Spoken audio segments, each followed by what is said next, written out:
CEO believed his mother's lies about his wife and twins. 18 years later, one video revealed the heartbreaking truth. Part 2. The woman standing in Dylan Walker's living room had his eyes. Dark, intense, unmistakable.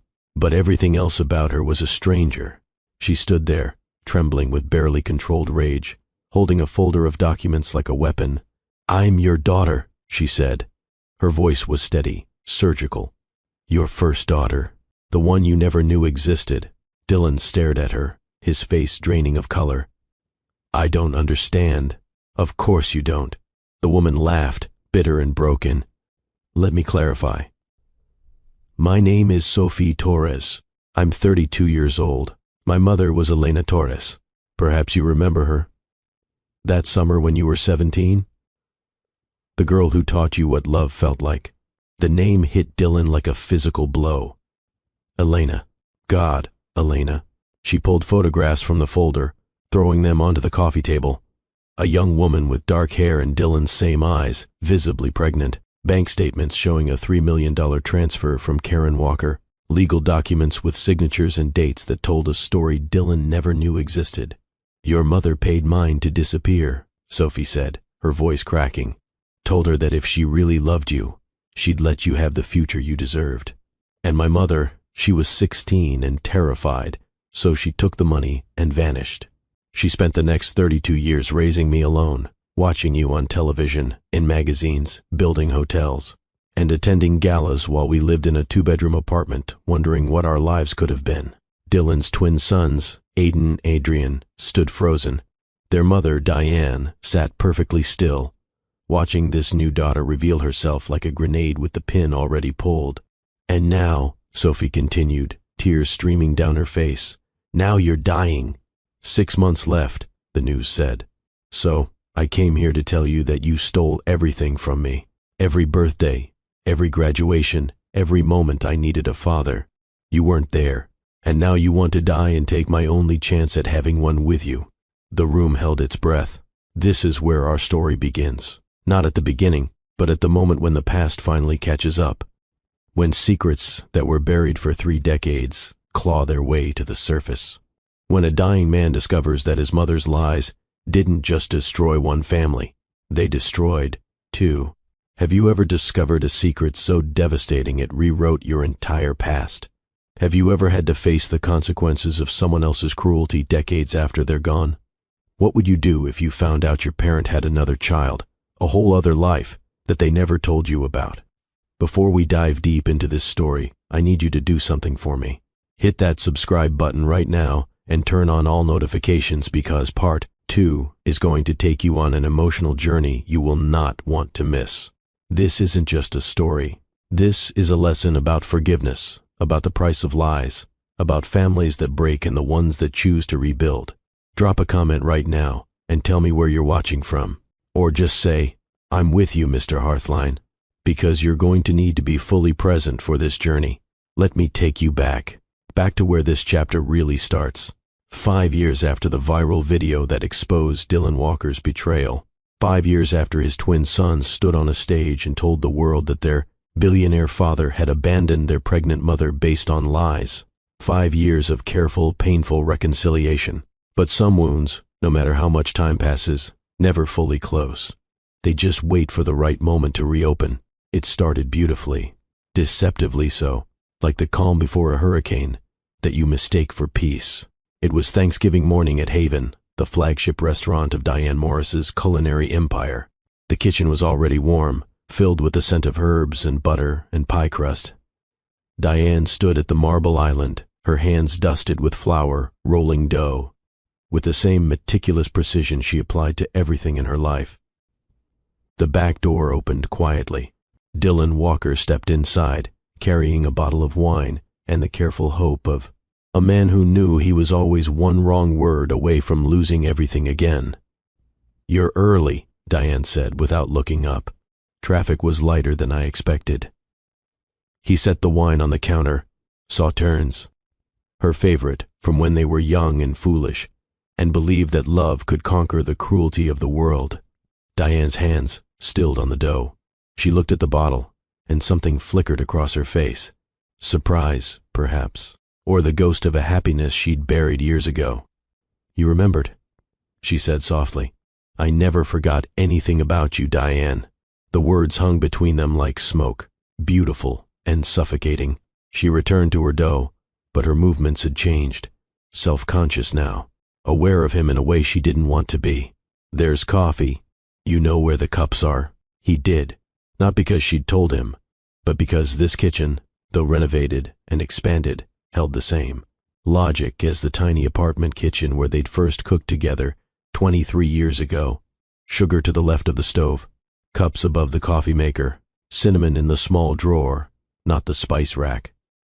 Dylan poured 2 cups, preparing hers without asking. Dark roast, splash of cream, 1/4 teaspoon of brown sugar. He set it beside her workspace. Diane stared at the cup. "That's exactly how I take it. I know. Dylan." She looked at him fully now, and the air between them changed, thickened. For just a moment, 23 years collapsed into nothing. For just a moment, they were standing in that tiny apartment again, before Karen's lies, before the accusations, before everything broke. The front door burst open. "Maman, we're here."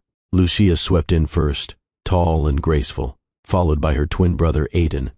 Behind them came Laurent Duchamp, the master craftsman Diane had been seeing for the past year. He was kind-faced and competent, with hands scarred from decades of woodworking. He kissed Diane's cheek, called her chérie, and Dylan felt something ancient and painful twist in his chest. He was an intruder in a life that had learned to thrive without him. Over the following weeks, the pattern repeated. Family dinners where Dylan would arrive early and help set the table, knowing instinctively where the silverware belonged, which glasses to use, how Diane liked the napkins folded. Impromptu visits to Haven, where he'd bring coffee for the staff and linger to discuss. Menu changes with Diane, their conversations stretching longer than necessary. They fell into old rhythms without meaning to, finishing each other's sentences about food and flavor profiles, standing too close while reviewing renovation plans for Haven's newest location, hands brushing when reaching for the same spice jar. One evening, standing alone in Haven's walk-in herb garden behind the restaurant, Diane touched his arm. "You still tap your pen 3 times before you write." Dylan looked down at the pen in his hand, surprised. "I didn't realize I still did that." "Some things don't change." She pulled her hand back, but not quickly, not like she wanted to. "Diane, don't." She shook her head. "Please don't say whatever you're about to say." "Why not?" "Because I've built a good life, Dylan. A peaceful life. And you being here, looking at me like that, it's not fair. I'm not trying to be unfair. I know. But you are anyway." The twins noticed. Of course they did. They'd grown up watching their mother rebuild herself from ashes. They knew every expression on her face, every shift in her voice, and they saw the way she changed when Dylan was around. Softer, younger, like a part of her that had been locked away was trying to remember how to breathe. Laurent noticed too. It came to a head on a Tuesday evening. Diane had just gotten home from a long day at the restaurant. Laurent was waiting with 2 glasses of wine. He handed her one and sat across from her at the kitchen table. "You still love him," Laurent said. No accusation in his voice, just truth, spoken gently. Diane's hand froze on her glass. "Laurent, that's not fair. I'm not angry. I'm not even surprised." His voice was steady, kind, devastating in its honesty. "But I deserve someone who's fully present. And Diane, part of you is still standing in that apartment 23 years ago, watching him throw you out." "That's not true, isn't it? You light up differently when he's around. You laugh at his terrible jokes. You know how he takes his coffee, even though you haven't lived with him in over 2 decades. He paused. "I've never seen you look at me the way you look at him." Diane's eyes filled with tears. "I've moved on. I have." "Have you?" Laurent reached across the table, taking her hand. "Because I love you enough to tell you the truth. You've built a beautiful life, but you've never fully let him go. And I can't compete with a ghost." "You're not competing with anyone. Then look me in the eye and tell me you don't still feel something for him." Diane opened her mouth, closed it. The silence was answer enough. Laurent nodded slowly, sadly. "I thought so. They sat in that silence for a long time. Finally, Laurent spoke again. "I'm not leaving, not yet, but Diane, you need to figure out what you want. Because I deserve all of you, not just the parts that aren't still tangled up in him." He kissed her forehead and left. Diane sat alone in her kitchen, crying for reasons she couldn't fully name. 3 days later, Dylan called her. His voice was calm, too calm, in the way that meant he was barely holding himself together. "I need to step back," he said. Diane stood on her porch, phone pressed to her ear, watching rain fall on the garden. "Dylan, what are you talking about?" "From you. Not from the boys, but from you. From showing up at your house. From the way I look at you when I think no one's watching." He paused. "Laurent's a good man. He makes you happy. I won't be the reason that falls apart. You're not destroying anything. We both know that's not true." His voice cracked. "I destroyed you once, Diane. I won't do it again. I'll see the boys at their place. You won't have to worry about me confusing things anymore." "Dylan, wait." But he'd already hung up. Diane stood in the rain for over an hour, crying for the man she'd once loved, for the life they'd almost had, for the impossible situation of still feeling something for someone who'd broken her so completely. Dylan kept his word. For the next 3 weeks, he saw the twins at their apartments, at restaurants, anywhere but Diane's home or haven. The almost moments stopped. The lingering looks ended. The careful distance returned. Diane noticed his absence more than she expected. Laurent noticed her noticing. But they tried. They really did try to move forward. Then everything changed. It was a Wednesday morning. Dylan was in the Walker Hotel's boardroom, presenting quarterly earnings to the board of directors. Mid-sentence, talking about expansion into the Pacific Northwest, he stopped. His hand went to his chest. His vision tunneled. He started, then stopped. "I need a moment. Mr. Walker, are you all right?" someone asked. Dylan tried to respond. His mouth moved, but no words came out. The room tilted. The floor rushed up to meet him. He collapsed. Chaos erupted. Someone called 911. Someone else loosened his tie. The ambulance arrived within minutes, sirens screaming through Manhattan traffic. EMTs loaded him onto a stretcher. The executive team stood in the boardroom, watching their CEO disappear. Into the elevator, knowing that something fundamental had just shifted. At the hospital, they ran tests. MRI, CT scan, blood work. Dylan lay in the sterile room, staring at the ceiling, feeling his body betray him in ways he couldn't yet understand. The doctor came in 6 hours later, young, competent, with the kind face of someone who delivered terrible news too many times. He sat down, which was never a good sign. "Mr. Walker, I'm not going to sugarcoat this. We found a mass in your pancreas. The biopsy confirmed it's cancerous. Stage 4. It's already metastasized to your liver." Dylan heard the words from a great distance. "What does that mean?" "It means we caught it late. Very late." The doctor's voice was gentle but firm.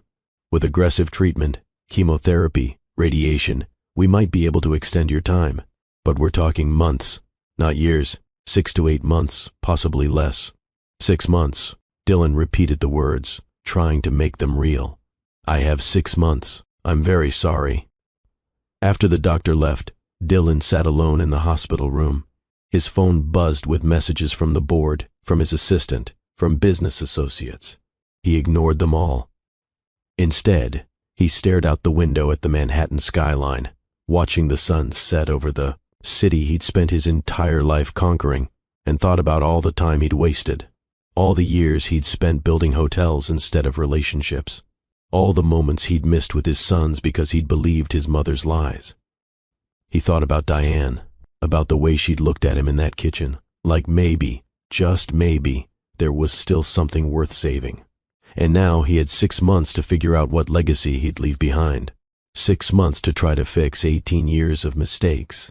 He called his assistant. "I need you to draft a press release. I'm stepping down as CEO effective immediately." "Sir, are you sure?" "I've never been more sure of anything." "Say it's for health reasons." Don't give details. And schedule a meeting with my sons for tomorrow evening. At my house. Of course, sir. Anything else? Dylan looked at his reflection in the darkened window. A man in his 50s, successful and wealthy, and utterly alone. No, that's all. The press release went out the next morning. Dylan Walker, CEO of Walker Hotels, stepping down effective immediately due to health reasons. The board wishes him privacy during this difficult time. The media exploded. Speculation ran rampant. His phone wouldn't stop ringing. But within hours, someone leaked the truth. Terminal cancer. 6 months. Dylan Walker is dying. The headline was everywhere. Social media erupted. Think pieces about his legacy. Old interviews resurfaced. And through it all, Dylan sat in his penthouse, watching the world react to his mortality, feeling strangely detached from all of it. His phone rang. Aiden. Dad, is it true? Yes. Oh God. Aiden's voice broke. Why didn't you tell us? I just found out yesterday. I'm telling you now. Can you and your brother come to the house tonight? There's something I need to say to both of you. Person. Of course. Of course. We'll be there. Should we bring Mom? If she's willing. Dylan hung up and stood at the window, looking out at the city that had been his kingdom, knowing that in 6 months, maybe less, it would all go on without him. The hotels would still stand. The board would choose a new CEO. Life would continue. But his children would remember. They would carry his mistakes, his choices, his legacy. And he had 6 months to make sure that legacy was something other than abandonment and lies. Evening came. Dylan's housekeeper answered the door. Aiden and Adrian arrived together, their faces tight with worry. Diane came too, which surprised him. She hung back, letting the boys lead, but her presence was a gift he didn't deserve. They gathered in his study. The room was lined with architectural models of hotels he'd built, cities he'd shaped, monuments to ambition and success that suddenly felt hollow. Dylan didn't waste time. I have a brain tumor. Pancreatic cancer, stage 4. It's terminal. 6 to 8 months, possibly less. Adrian's hand flew to his mouth. Aiden's face went white. Diane closed her eyes, pain flickering across her features. I'm sorry, Dylan continued, his voice steady despite the earthquake happening inside him. I wanted to tell you in person before you heard it somewhere else. I'm stepping down from the company. I'm going to spend whatever time I have left trying to be present, trying to be better. He looked at his sons, trying to be the father I should have been from the beginning. Lucia started crying. Aiden pulled him close. Diane sat perfectly still, her hands folded in her lap, processing. Dylan was about to say more when the doorbell rang. Everyone froze. He wasn't expecting anyone else. His housekeeper's voice came over the intercom. Mr. Walker, there's a woman here to see you. She says it's urgent. Tell her I'm with family.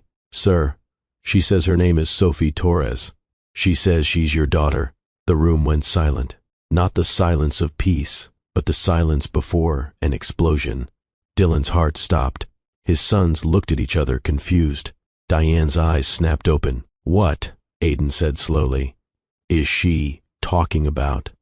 I don't know. Dylan stood, his legs unsteady.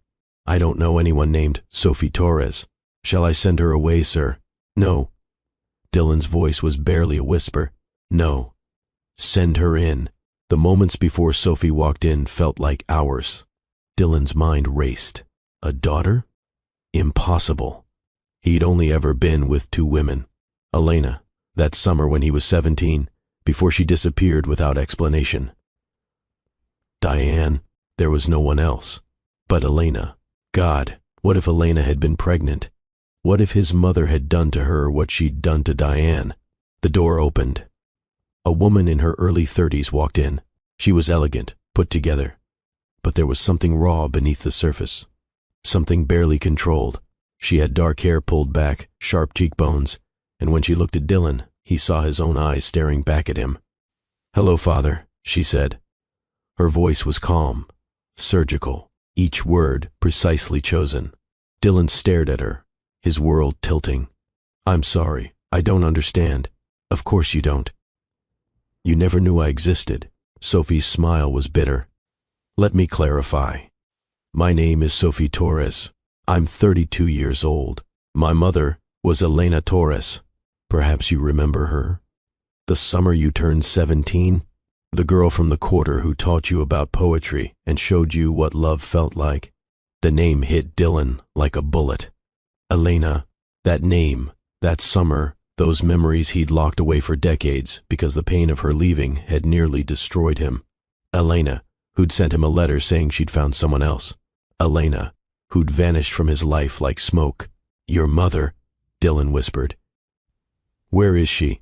Dead. Sophie's voice cracked on the word. 4 years ago.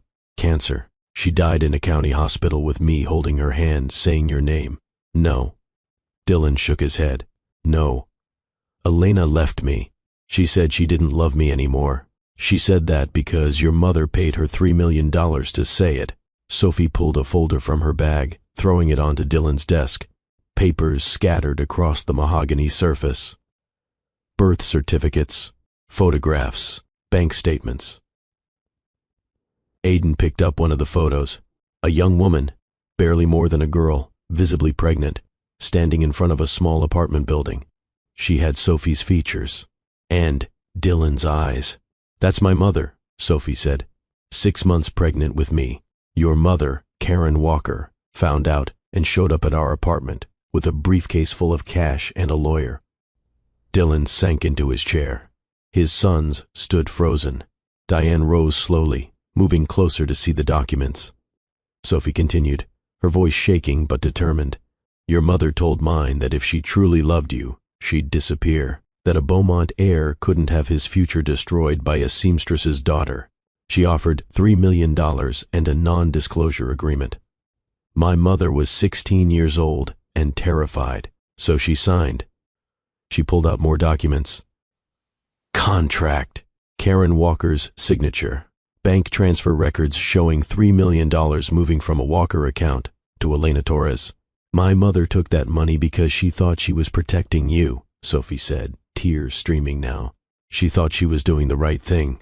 She used it to disappear, changed her name, moved across the country, had me alone in a hospital in Portland, and she spent the next 32 years raising me on what was left of that money, watching you on television, in magazines, building your empire, while we lived in a 2-bedroom apartment wondering what our lives could have been.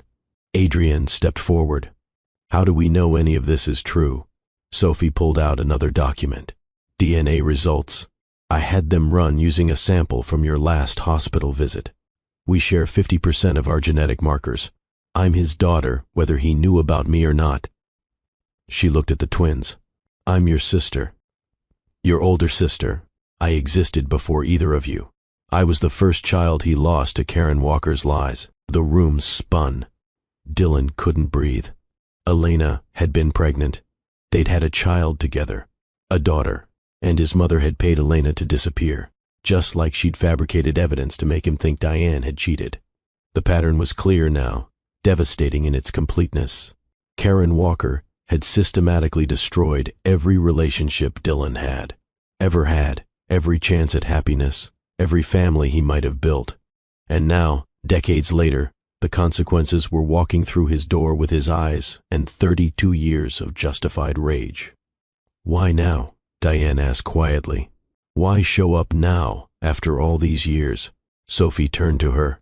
Because I saw the news. That he's dying. 6 months left. And I thought, she laughed, broken and bitter. I thought he should know, before he dies, that he had a daughter who spent her entire life watching him from the outside, who went to father-daughter dances alone, who graduated high school and college with an empty seat where he should have been, who watched him marry you, she gestured at Diane, have children with you, build a life, while my mother worked herself to death just to keep us fed. Her composure shattered completely. And now you get to die. You get to just leave, after stealing every moment I should have had with a father. Every birthday, every graduation, every heartbreak when I needed someone to tell me I was worth loving. You weren't there for any of it. And now you want to die and take my only chance at having a father with you. Sophie, Dylan stood, reaching toward her. "Don't." She stepped back. "Don't you dare try to comfort me. You don't get to do that. You don't get to be the father now when it's convenient. When you're dying and feeling guilty." "I didn't know." Dylan's voice broke. "Sophie, I swear to God, I didn't know." "Everyone says that." Her voice was raw. "You didn't know about her." She pointed at Diane. "You didn't know about them." She gestured to the twins. "But somehow, you had billions for investigators and lawyers, and you never once looked for my mother. Never once questioned why she'd leave when you claim you loved her so much." "I tried to find her." Dylan pulled open a drawer in his desk, hands shaking. "I have the letters. Every letter I sent came back. Returned to sender. Every phone call went unanswered. I thought she'd moved on." Sophie pulled out more documents, returned letters, all with Karen Walker's handwriting on them. "Refused. Returned to sender. Your mother intercepted everything. She made sure nothing got through. She controlled your entire life, and you let her. Because I was 17. Dylan's voice rose. "I was a kid. I didn't know how to fight her. And I was 0. Sophie's scream filled the room. "I was a baby. What's my excuse? What's my mother's excuse? She was 16 and terrified, and your mother convinced her that disappearing was love." The room fell into terrible silence. Aiden and Adrian stood together, processing that they had a sister, that their grandmother's cruelty had extended even further than they'd known. Diane watched Sophie with recognition in her eyes. She knew that pain. She'd lived it. Finally, Diane spoke. "Where are you staying?" Sophie turned to her, surprised. "A hotel." "Why?" "Stay with me." Diane's voice was firm. "I have a guest room." Everyone stared at her. "Why would you do that?" Sophie asked, suspicion and hope warring in her voice. "Because I know what Karen Walker did to me. The lies she fabricated, the evidence she manufactured, the years she stole." Diane's eyes were fierce. "If she did it to me, she did it to your mother. And someone should have helped her. Let me help you." Sophie's walls cracked. "You don't even know me." "No. But I know what it's like to be destroyed by that woman's lies. And I know what it's like to raise children alone while their father built empires." She stepped closer to Sophie. "You don't have to trust me. You don't have to forgive him. But you don't have to be alone either." Sophie stood there, trembling. 32 years of pain and anger and longing colliding inside her. She looked at Dylan, at the man who was supposed to be her father, seeing him clearly for the first time. Not a villain. Not hero. Just a man. Broken and manipulated and running out of time. "I can't forgive you," Sophie whispered. "Not yet. Maybe not ever. I know," Dylan said. "But I—" She looked at Aiden and Adrian. "I'd like to know them. My brothers. If they want that." Aiden stepped forward without hesitation. "We want that." Adrian nodded. "You're our sister. We're not losing any more family." Sophie's face crumpled. She nodded once, sharp and quick, then turned to Diane. "Okay, I'll stay with you. For now." Diane touched her arm gently. "That's all I'm asking." Sophie walked toward the door, then paused. She looked back at Dylan. "My mother's last words were about you," she said.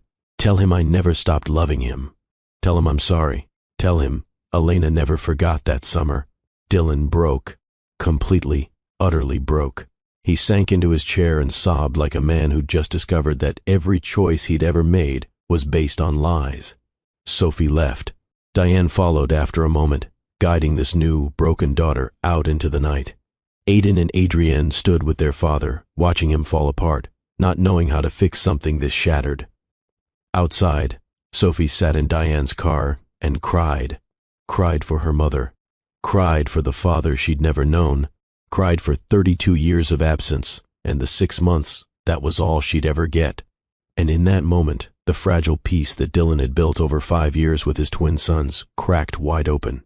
Because some wounds are too deep to heal. Some lies destroy more than one generation. Some mothers damage their children in ways that echo for decades. Karen Walker was 4 years dead, but her poison was still spreading, still destroying. still stealing.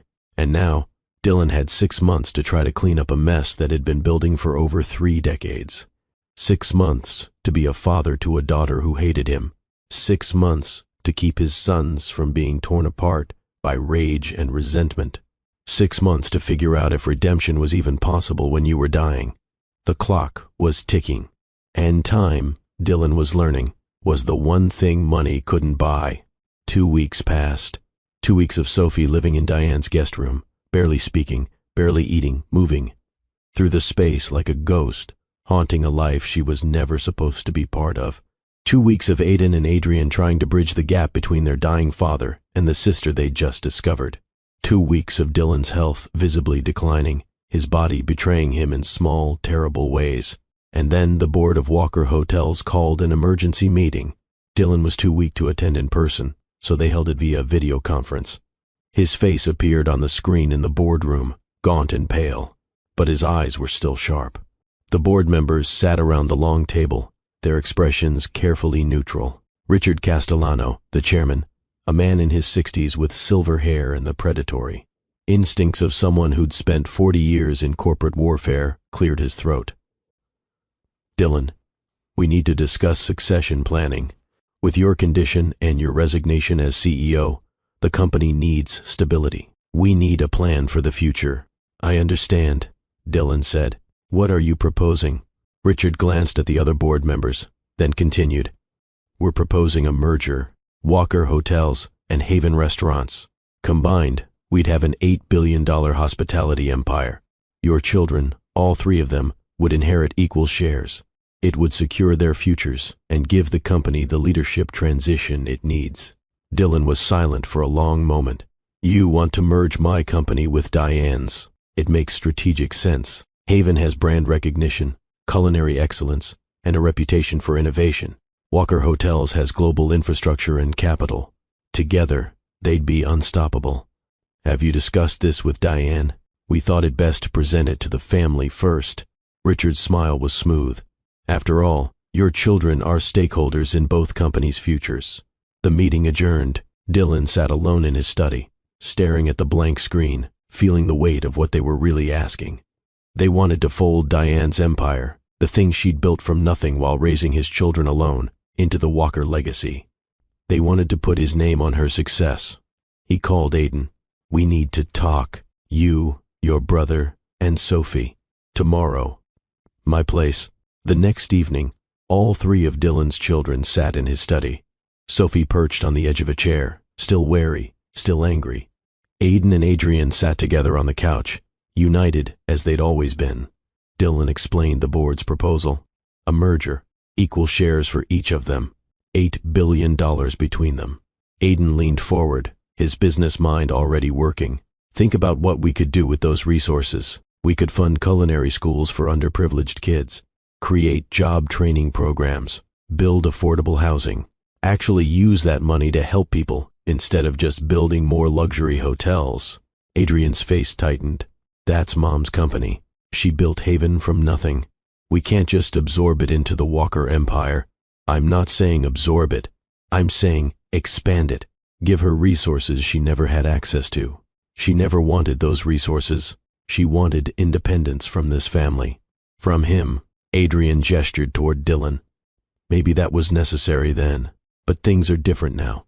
We could redefine what the Walker name means. The Walker name tried to destroy her. Why would we want to carry it forward? Because it's our name too. Aiden's voice rose. Whether we like it or not, we're Walker's children. And maybe instead of running from that, we could transform it into something that actually matters. Sophie had been silent, watching the brothers argue. Now she spoke, her voice quiet but sharp. You're both very lucky to have something worth fighting over. They turned to her. She continued. You're arguing about billions of dollars and legacies, and whether to honor your mother or your father. I'd trade all of it just to have had him at one birthday party. Just one. The room went quiet. Sophie stood. A man approached me last week. Richard Castellano. She looked at Dylan. He's on your board. Dylan nodded slowly. What did he want? He said that you two, she gestured at the twins, have had 5 years to build relationships with Dad. That when the will is read, you'll have influence and I'll have nothing unless I align myself with power. He said if I support the merger, I'd have a voice, a seat at the table. And what did you say? Aiden asked carefully. I'm thinking about it. Adrian stood. You've been here 2 weeks and you're already choosing money over family? Sophie's face flushed. Don't you dare judge me. You grew up with a mother who loved you, who built an empire for you, who gave you everything. I grew up with a mother who worked herself to death just to keep us fed, while your father lived in penthouses. So yes, maybe I want some of what you've always had. Maybe I'm tired of being the one who got nothing. We didn't get everything. Adrian's voice was hard. We got a mother who cried herself to sleep for years. We got questions we couldn't answer about why our father didn't want us. We built what we have. With Mom, while he was living his life without us. He's dying. Aiden stood between them. Can we please, for once, not make this about the past? He's got months left, maybe weeks. Can we just figure this out without tearing each other apart? Figure what out? Adrian shot back. Whether to let the board manipulate us into a merger that benefits them more than us? Whether to let Dad's legacy contaminate everything Mom built? It's not about Dad's legacy. It's about ours. What we build. What we do with what we've been given. Aiden turned to his brother. When did you become so stuck in the past that you can't see the future? When did you become so desperate to prove you're worthy of the walker? Name that you're willing to destroy everything that actually matters. The words hit Aiden like a slap. He stepped back. Is that what you think I'm doing? Isn't it? You want the merger because it makes you feel legitimate. Like you're not just the abandoned kid who got lucky. Like you're a real Walker heir. And you're blocking it because you're terrified of letting go of your anger. Because being the wronged son is easier than being the man who chooses to move forward. Boys, Dylan's voice was weak but firm. Stop, but they couldn't stop. Years of unspoken resentment, of questions about their father, of watching their mother struggle while he lived in luxury. All of it came pouring out. They'd never fought like this, never been on opposite sides of anything. They were twins. They were supposed to be unbreakable, but Sophie's arrival, the merger proposal, Dylan's impending death, it was all too much weight for even the strongest bond to bear. Adrian grabbed his jacket. I need to leave. He walked out. The door slammed. Aiden stood there, staring at where his brother had been, looking lost. Sophie sat down slowly. I'm sorry. I didn't mean to cause this. You didn't, Dylan said quietly. I did. This is all my fault. Later that night, Aiden couldn't sleep. He sat at his computer, going through emails, trying to distract himself from the fight with his brother. That's when he found it. An email chain he shouldn't have had access to, but someone on the board had accidentally copied him on a reply. He read through the messages, his blood running cold. Richard Castellano to the board. The daughter is the key. She's desperate to belong. Cultivate that. Make her think supporting the merger gives her legitimacy. Another board member's response. And the twins? Richard's reply. They're already fracturing. Push the wedge deeper. Once the merger is complete, we execute the buyout. Offer them enough money to walk away. They're young. They'll take it. Then we control the whole empire. $8 billion under our management. The Walker and Morris families get their payout and we get the company. Aiden sat back, his hands shaking. They were all pawns. Sophie, him, Adrian, all of them. The board didn't want a merger to honor their parents' legacies. They wanted it so they could stage a hostile takeover and buy out the children once the companies were combined. Sophie was being manipulated, and so was he. He grabbed his phone and called Sophie. We need to talk. Now. An hour later, they sat in a 24-hour diner in Midtown. Aiden showed her the emails on his laptop. Sophie read through them, her face going from confused to shocked to devastated. They were using me, she whispered. They were using both of us. Aiden closed the laptop. Richard made you think supporting the merger would give you power. He made me think it would let us do good in the world. But really, they just wanted us divided so they could take everything. Sophie put her head in her hands. I'm such an idiot. No. You're hurt. And they weaponized that. Aiden reached across the table. Sophie, you said you're tired of having nothing while we had everything. But you're wrong. You have something we didn't have for 18 years. What? You have a choice. We didn't get to choose whether to know our father. It just happened. But you get to decide, right now, whether to let these people use your pain against us, or whether to choose family. Sophie looked up at him, tears streaming. I don't know how to be part of a family. I never had one, neither did we. Not really. Dad wasn't there. But we figured it out. Me and Adrian and Mom. And you can too, if you want. Sophie wiped her eyes. What do I have to do? Help me fix this. Help me make things right with my brother. And then help us figure out what we actually want. Not what the board wants, not what Dad wants, but what the three of us want. Together. For the first time since she'd walked into Dylan's study 2 weeks ago, Sophie smiled. A small, fragile thing, but real. Okay, I'm in. If this story is hitting you right in the chest, if you're feeling every ounce of Sophie's pain and the brothers' conflict, I need you to do something for me right now. Hit that like button and drop a comment. Tell me, do you think Sophie has a right to be this angry? Do you think the twins should forgive their father? Do you think Aiden or Adrian is right about the merger? I want to hear your thoughts, because this story is about to get even more intense. Keep watching. The next morning, Aiden went to Adrian's apartment.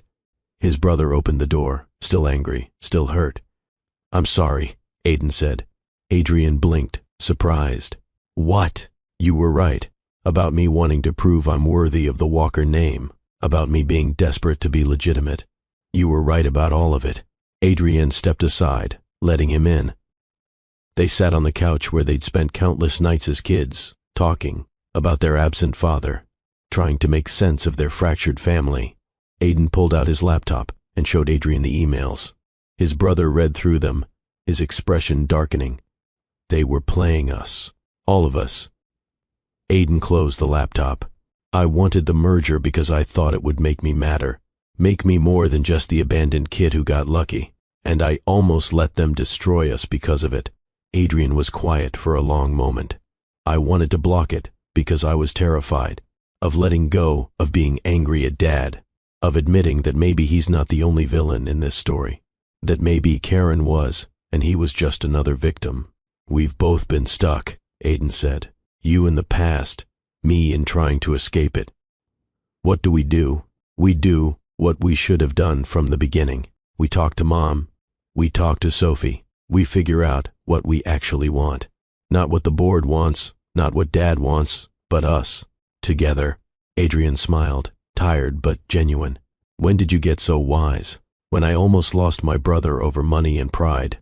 Kinda puts things in perspective. They embraced, the fight between them dissolving like it had never been. Because they were twins, they were unbreakable, even when the world tried to break them. 3 days later, Dylan's health took a sharp turn. He collapsed at home. The ambulance rushed him to the hospital. The doctors were blunt. Days, maybe a week. His body was shutting down. There was nothing more they could do except manage his pain. They moved him to a hospice facility, a private suite overlooking the Hudson River. Peaceful, beautiful. The family insisted.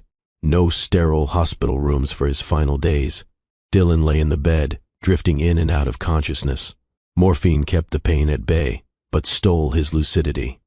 He had moments of clarity, brief windows where he was fully present, and moments where he didn't know where or when he was. His lawyer came, a kind woman in her 50s who'd handled the Walker family affairs for years. She set up her laptop at the small desk in the corner and read the will Dylan had finalized 3 days earlier. Dylan's children sat in chairs around the bed, Sophie on one side, Aiden and Adrian on the other. Diane stood by the window, present but separate, as she'd always been in Dylan's life. There, but not belonging. The lawyer read, I, Dylan Walker, being of sound mind, divide my estate as follows.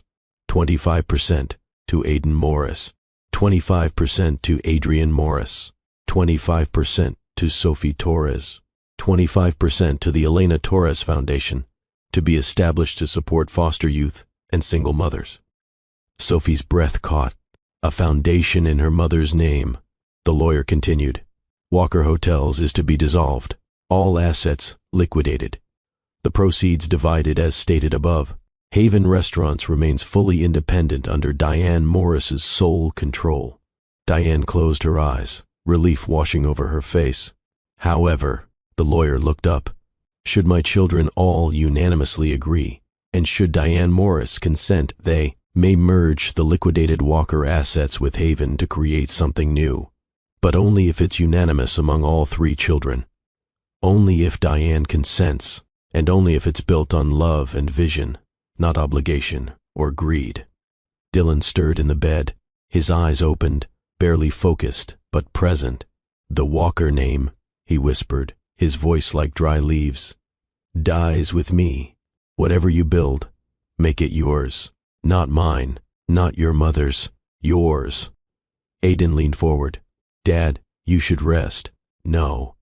Dylan's hand reached out, trembling. Need to say this, while I can. He looked at Sophie. I'm sorry I wasn't there, but they will be. Your brothers. Let them. Sophie took his hand. It was the first time she'd touched him willingly. I will. Dylan turned his gaze to the twins. You're better men than I ever was. Not because of me. In spite of me. Thank you for letting me see it. Dad. Adrian's voice broke. And Diane. Dylan's eyes found her by the window. Tell her I'm sorry. For everything. You can tell her yourself, Aiden said. She's right here. But Dylan's eyes had already closed. The morphine pulled him under again. The moment of clarity was gone. The lawyer packed up her things and left quietly. The children sat in silence, processing what they'd just heard. A fourth of Dylan's fortune to each of them. A foundation in Elena's name. The choice to merge or not, but only if they all agreed. 2 days later, they met in Diane's living room. Just the four of them, the three siblings and their mother. No lawyers, no board members, no outside voices. Adrienne spoke first. I never thought I'd want anything to do with Walker money. But what if we used it the way it should have been used from the beginning? Aiden nodded. Culinary schools, job training programs, community development, housing for at-risk youth. Sophie's voice was quiet. My mother would have loved that. She always said education was the only way out. They all looked at Diane. This is your inheritance, Diane said carefully. Your choice. But if you do this, we do it right. No shortcuts, no compromises. We build something that honors all your parents. Elena, me, even Dylan. What do we call it? Aiden asked. Not Walker, Sophie said firmly. That name has done enough damage. Not Haven either, Adrian added. That's Mom's. We need our own. Morris and Company, Diane said softly.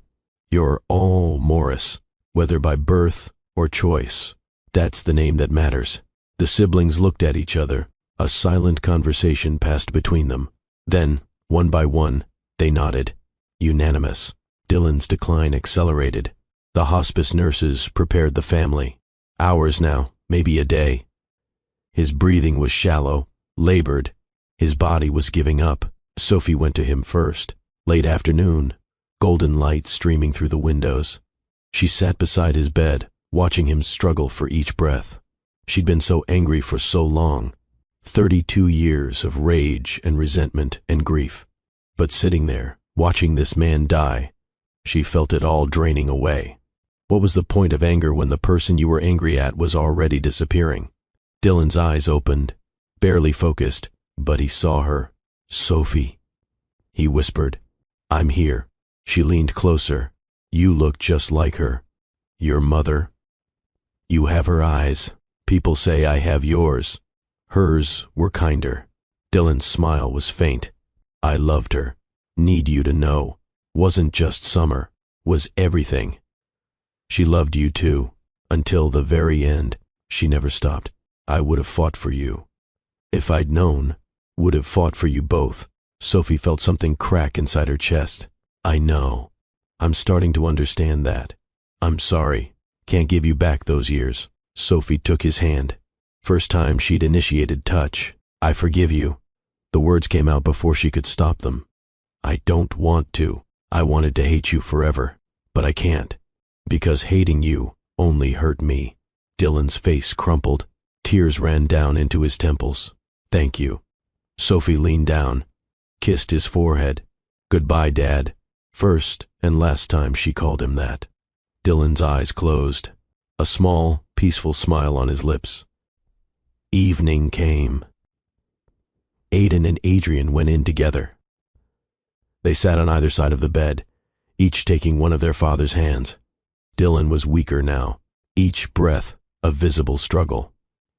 Hey, Dad, Aiden said softly. We're here. Dylan's eyes fluttered open. My boys.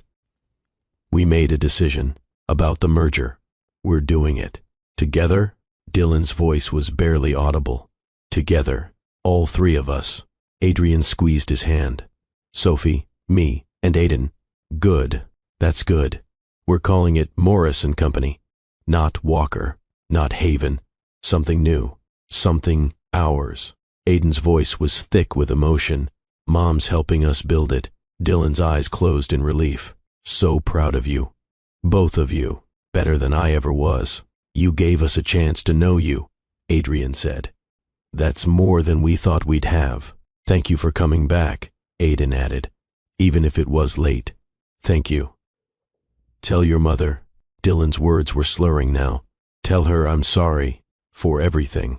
Tell her she was the best thing, even if I didn't deserve her. We will, Adrian promised. The twins sat with him for hours, holding his hands, letting him know he wasn't alone. Eventually, exhaustion pulled them away. They kissed his forehead and left, knowing it might be the last time they saw him conscious. At 2 a.m, Diane's phone rang. The hospice nurse. He's asking for you. He doesn't have much time. Diane drove through empty streets. Laurent had offered to come. She'd said no. This was something she needed to do alone. One last thing she owed the man who'd given her children, even if he'd given her nothing else. She entered the hospice room. Dylan was awake, but barely. The oxygen mask covered his face. Each breath was a battle he was losing. He saw her and reached for the mask with trembling hands, trying to remove it. Don't, Diane said, moving to his side. You need that. Need to say this. Clearly. He pulled the mask aside. His voice was a rasp. Do you remember our wedding vows? Diane sat in the chair beside his bed. Every word. I broke every single one. Dylan, let me finish. He paused, gathering strength. Promised to honor you, protect you, trust you. Failed completely. Diane took his hand.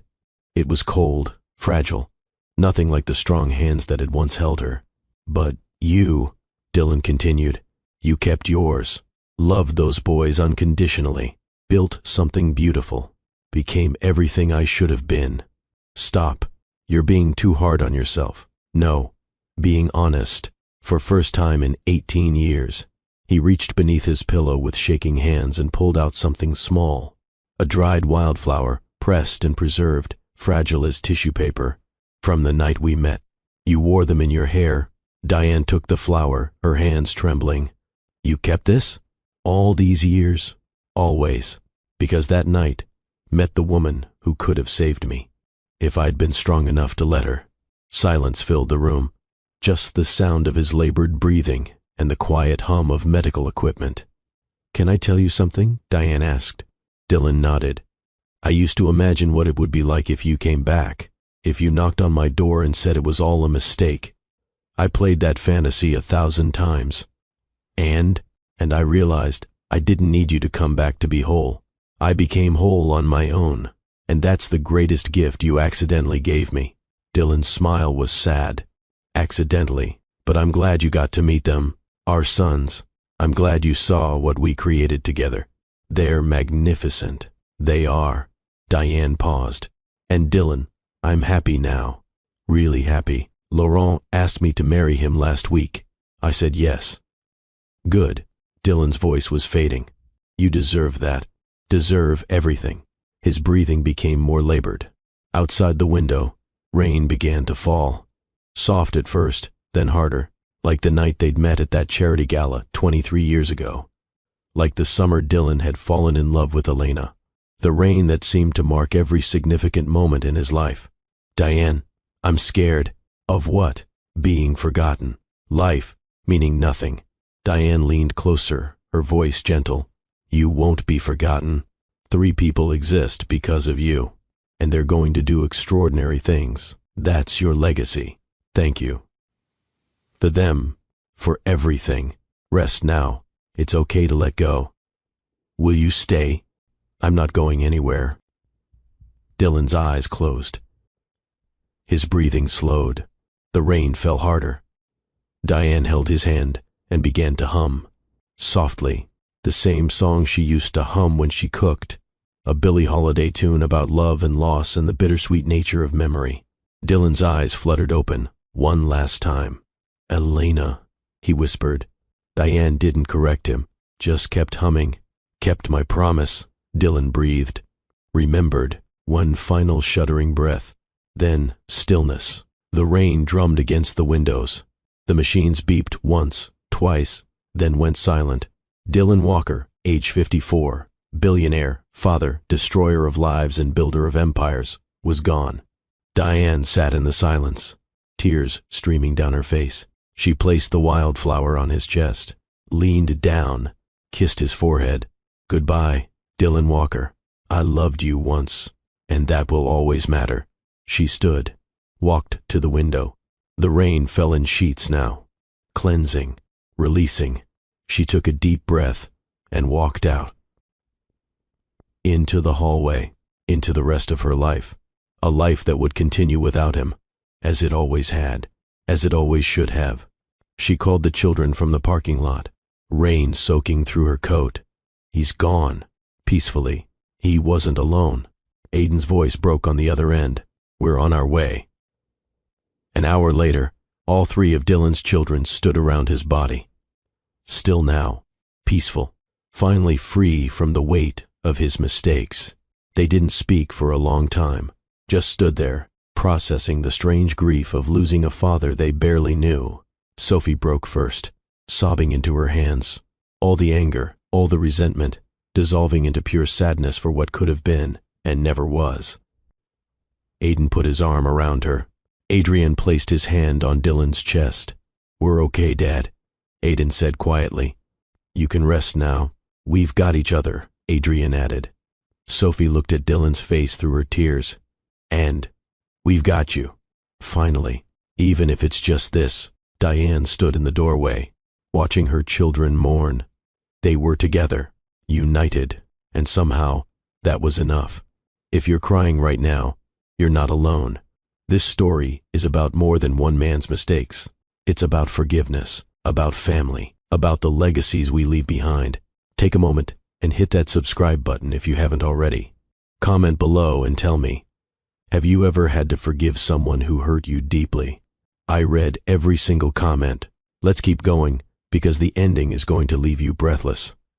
The media found out within hours. Billionaire Dylan Walker dead at 54. The headline spread across every news outlet. Cameras descended on the hospital. Reporters called the family constantly. Social media exploded with think pieces about his legacy, his scandal, his redemption, or lack thereof. But the family stayed silent. Diane handled everything with grace. She released one statement. Dylan Walker was a complicated man who made devastating mistakes and spent his final years trying to correct them. He is survived by 3 children who will honor his memory by building something better than what he left behind. We ask for privacy as we grieve, short, dignified, giving nothing to the vultures circling for details.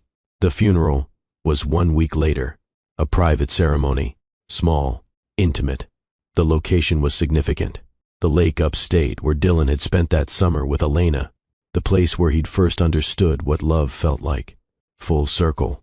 The attendees were few. Sophie, Aiden, Adrian, Diane, Laurent, supporting Deanne quietly from a respectful distance. A handful of close friends, no business associates, no board members, no spectacle. just family, however they defined that word. The casket was simple, elegant, no ostentation. White wildflowers covered it, the same kind Dylan had kept pressed in a book for over 30 years, the same kind that had marked every love he'd ever had and lost. Adrienne spoke first, standing at the edge of the lake, the water calm and mirror-like behind him. Our father wasn't perfect. He made choices that hurt people we love. But in his final years, he tried. He showed up. He listened. And he gave us something we never thought we'd have. Each other. He paused, looking at his siblings. We didn't get a lifetime with him, but we got enough, and for that, we're grateful. Sophie went next, her voice stronger than it had been a week ago. I spent 32 years hating a man I'd never met, and then I met him and realized he was just as broken as the rest of us. She looked at the casket. My mother loved him, and in his way, he loved her too. That has to count for something. She took a breath. I forgive you, Dad. Finally, completely. Rest easy. Aiden spoke last. Dad once told me he was proud of us. Not because of him, but in spite of him. I think he was wrong. He looked at Diane. We're strong because of Mom. We're fighters because we had to be. But we learned forgiveness because of him. We learned it's never too late to try. He turned back to the casket. Thank you, Dad, for trying, for showing us that even broken people can choose to be better. Diane didn't speak publicly, but after the service, after most people had left, she stood alone by the casket. The lake lapped gently at the shore. Birds called in the trees. The world continued, indifferent to one man's death. You asked me once if I thought we could have made it, she said quietly. If none of this had happened, she traced the edge of the casket. I've thought about that a lot, and I think, maybe, in another life, if we'd both been braver, but this is the life we got, and I don't regret it anymore, because it gave me them. Thank you for our sons. Thank you for trying at the end, and thank you for letting me go. She placed a single wildflower on the casket, turned, walked back to where her children waited, where Laurent waited, where her life, her real life, continued. The casket was lowered into the ground beside the lake. The headstone was simple, gray granite, elegant lettering, Dylan Walker, 1970 to 2024. He tried. 3 words. Not great man, not beloved father, not successful businessman. Just, he tried. Because in the end, that was all that could be honestly said. He'd tried. And sometimes, trying isn't enough. But it's something. The rain began again. Gentle. Cleansing. The siblings stood together, arms around each other. Sophie in the middle, flanked by her brothers. Diane stood slightly apart, present but separate. As the first shovel of earth fell onto the casket, Sophie whispered, "He's with her now."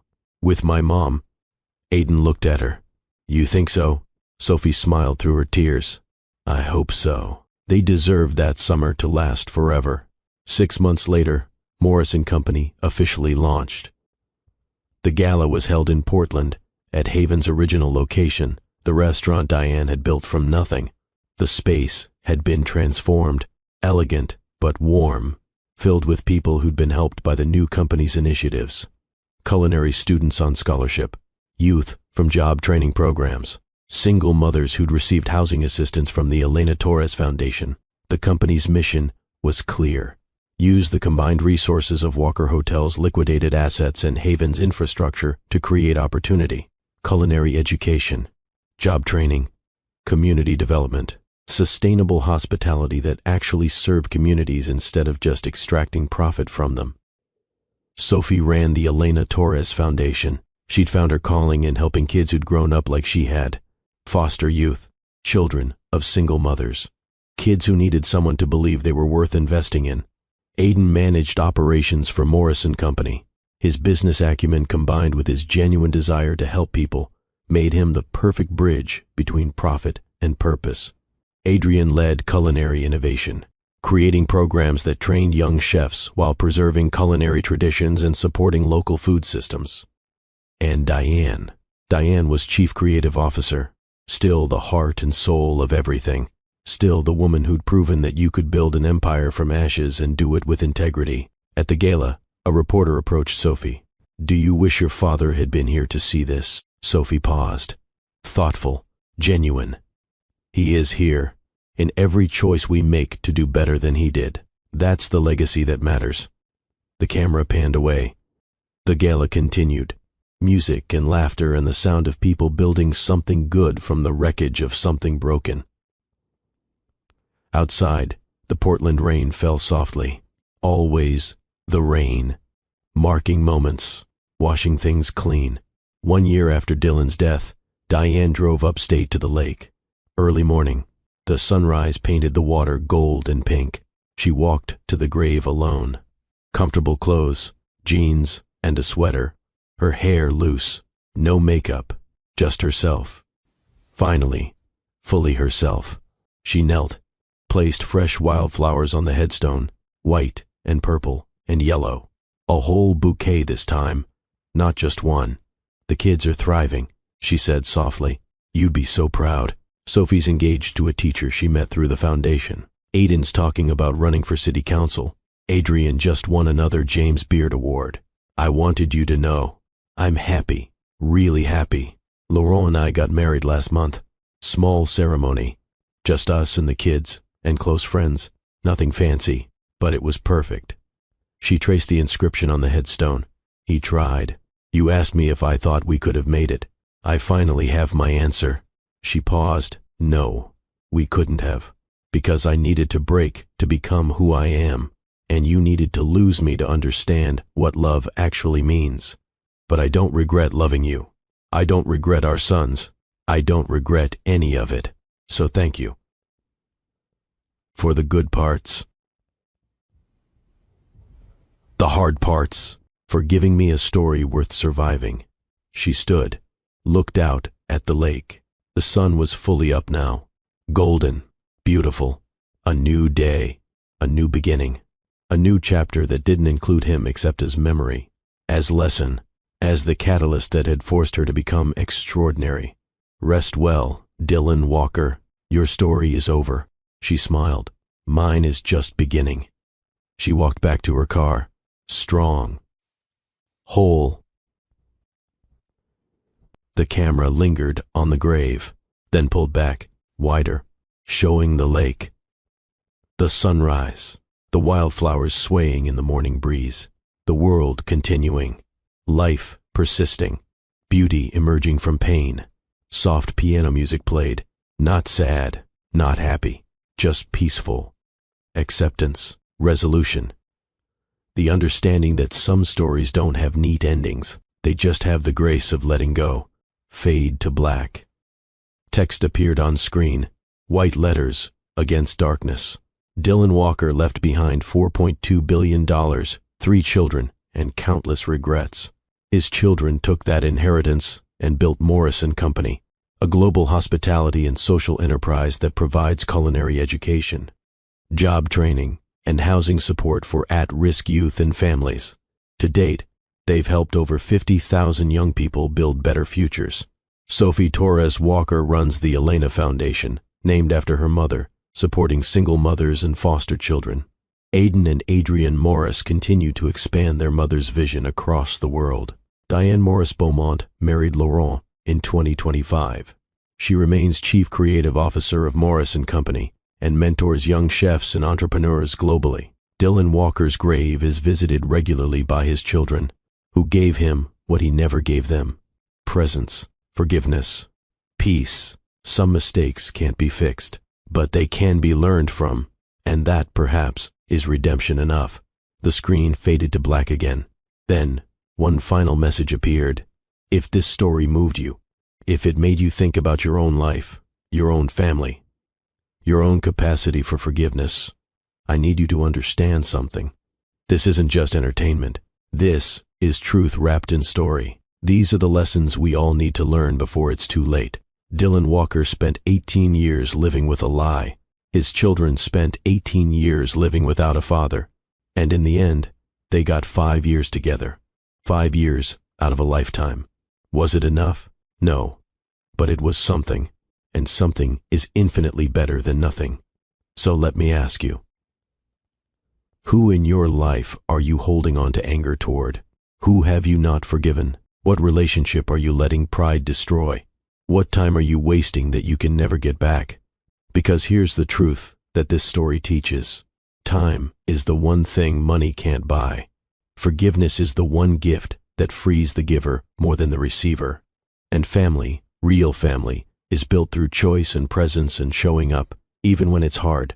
If you've watched this entire story, all the way to this moment, then you're part of something.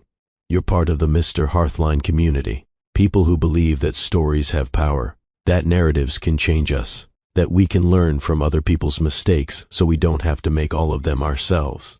So here's what I need you to do. Subscribe to this channel right now.